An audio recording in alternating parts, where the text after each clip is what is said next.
ادع إلى سبيل ربك بالحكمة. السلام علیکم ورحمۃ اللہ وبرکاتہ. الحمد للہ نحمده ونستعینه ونستغفره ونؤمن به ونتوکل علیہ ونعوذ باللہ من شرور انفسنا ومن سیئات اعمالنا. من يهده الله فلا مضل له ومن يضلله فلا هادي له. ونشهد ان لا اله الا الله وحده لا شريك له. ونشهد ان سيدنا وشفيعنا ونبينا وحبيبنا وسندنا وأولانا ومولانا محمدا عبده ورسوله أرسل الله إلى كافة الناس بشيرا ونذيرا وداعيا إلى الله بإذنه وسراجا منيرا. أما بعد فأعوذ بالله من الشيطان الرجيم. بسم الله الرحمن الرحيم. والفجر وليال عشر والشفع والوتر. صدق اللہ مولانا العظیم. محترم بھائیوں، بزرگوں اور دوستوں، اللہ رب العزت نے سال کے 12 مہینوں میں بعض ایام اور مہینوں کو عبادات اور طاعات کے لیے خاص فضیلت عطا فرمائی ہے. ان ایام میں عبادات کا ثواب بھی عام دنوں کی عبادات کے ثواب سے کئی گنا بڑھا دیا جاتا ہے. اللہ رب العزت کے قرب کے لیے ان اوقات کو دیگر ساعتوں پر امتیازی شان حاصل ہے. سال کے 12 مہینوں میں سے 4 مہینوں کو عظمت کے اعتبار سے باقی مہینوں پر فضیلت اور فوقیت حاصل ہے. یہ حرمت والے 4 مہینے رجب، ذوالقعدہ، ذوالحجہ اور محرم الحرام ہیں. حضرت مفتی شفیع صاحب رحمۃ اللہ علیہ فرماتے ہیں کہ تمام انبیاء علیہم الصلاۃ والسلام کی شریعت مطہرہ میں یہ چیز متفق ہے کہ ان 4 مہینوں میں ہر عبادت کا ثواب دوسرے مہینوں کی بنسبت زیادہ ہوتا ہے، اور اسی طرح ان 4 مہینوں میں گناہوں کا وبال اور عذاب بھی دوسرے مہینوں کی بنسبت زیادہ ہوتا ہے. امام جساس رحمۃ اللہ علیہ فرماتے ہیں کہ ان مبارک مہینوں کا خاصہ یہ ہے کہ ان مہینوں میں جو عبادت کرتا ہے تو اس کو بقیہ مہینوں میں بھی عبادت کی توفیق نصیب ہوتی ہے. اسی طرح جو شخص خصوصاً ان 4 مہینوں میں اپنے آپ کو گناہوں سے، برے کاموں سے بچا لے تو باقی مہینوں میں اس کا برائیوں سے بچنا آسان ہو جاتا ہے. اس لیے یاد رکھیں کہ ان مبارک مہینوں سے فائدہ نہ اٹھانا یہ ایک عظیم نقصان ہوگا. پھر ان 4 مہینوں میں سے بھی اللہ تبارک و تعالی نے ذوالحجہ کو حرمت کے اعتبار سے باقی 3 مہینوں پر خصوصی فضیلت عطا فرمائی ہے. اسی لیے حضرت ابو سعید خدری رضی اللہ تعالیٰ عنہ سے روایت ہے کہ نبی کریم صلی اللہ علیہ وسلم نے ارشاد فرمایا کہ سب مہینوں کا سردار رمضان المبارک کا مہینہ ہے، اور حرمت میں ذوالحجہ سب سے زیادہ عظمت والا ہے.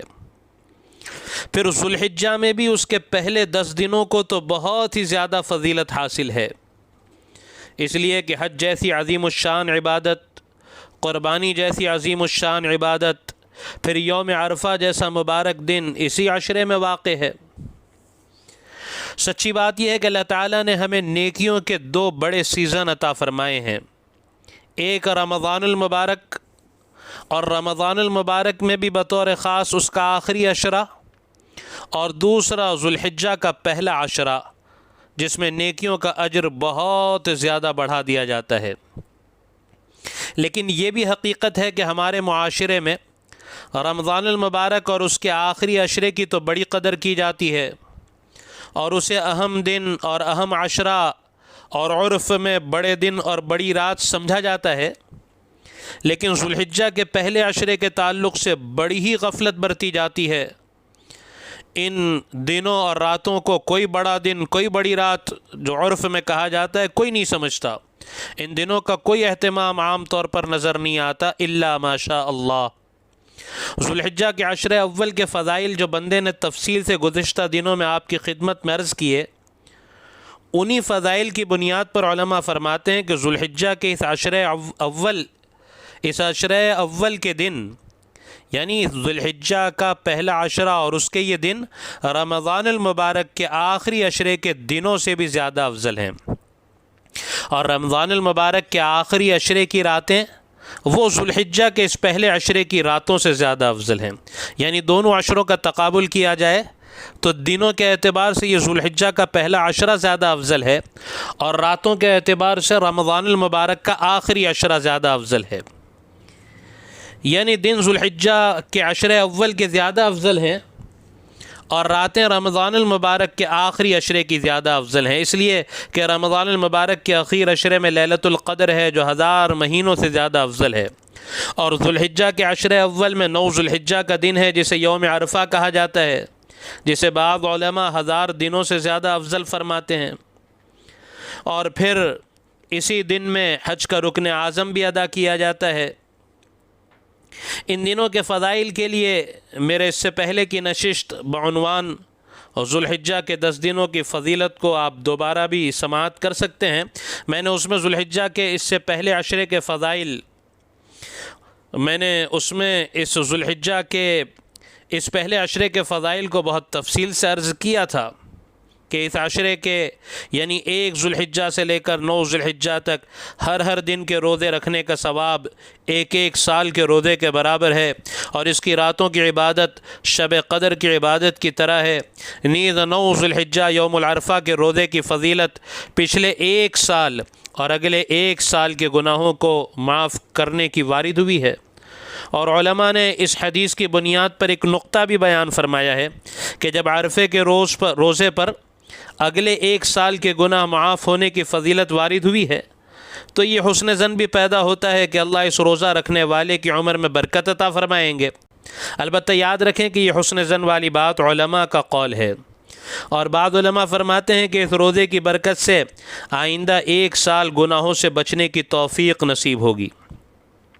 اور ایک حدیث میں نبی کریم صلی اللہ علیہ وسلم نے ارشاد فرمایا کہ عرفے کے دن روزہ رکھنا 1000 دن روزہ رکھنے کے برابر ہے۔ نیز حضرت عائشہ رضی اللہ عنہا فرماتی ہیں کہ مجھے نفل روزہ رکھنے کے لیے کوئی دن بھی عرفے کے دن سے زیادہ پسند نہیں۔ بہرحال ہمیں اس عشرے کو وصول کرنا چاہیے، ان نیکیوں کی سیزن کی قدر کرنی چاہیے، نیکیوں کا خوب اہتمام کرنا چاہیے، اور گناہوں سے بالخصوص اس عشرہ اول میں بچنے کی ہمیں خوب کوشش کرنی چاہیے۔ اس عشرے میں جتنا ہو سکے روزے کا اہتمام کرنا، رات میں جتنا قیام ہو سکے اس کی کوشش کرنا، نیز تکبیر تشریق کی خوب کثرت کرنا۔ سچی بات یہ ہے کہ عام طور پر ہم ان دنوں میں روزہ رکھنے اور رات میں عبادت کرنے سے بالکلیہ غافل ہیں، اس لیے ان فضیلت کے حاصل کرنے کا ہمیں اہتمام کرنا چاہیے۔ البتہ 10ویں ذی الحجہ یعنی عید الاضحیٰ کے دن روزہ رکھنا تو حرام ہے۔ اللہ تبارک و تعالی نیکیوں کے سیزن کی ہمیں خوب قدر کرنے کی توفیق نصیب فرمائے۔ جیسے کہ آپ سے عرض کیا تھا کہ انشاءاللہ آئندہ نشست میں قربانی کے فضائل عرض کریں گے، لیکن چند چیزیں اس ایام ذی الحجہ کے عشرہ اول کی فضیلت سے متعلق کچھ باتیں پچھلی نشست میں عرض کرنے کی رہ گئی تھی، تو اس نیت سے آج کے نشست میں تو ان باتوں کو پورا کیا گیا ہے۔ انشاءاللہ آئندہ مجلس قربانی کے فضائل سے متعلق ہوگی۔ اللہ تبارک و تعالی ہمیں عمل کی توفیق نصیب فرمائے، آمین۔ وآخر دعوانا ان الحمد للہ رب العالمین۔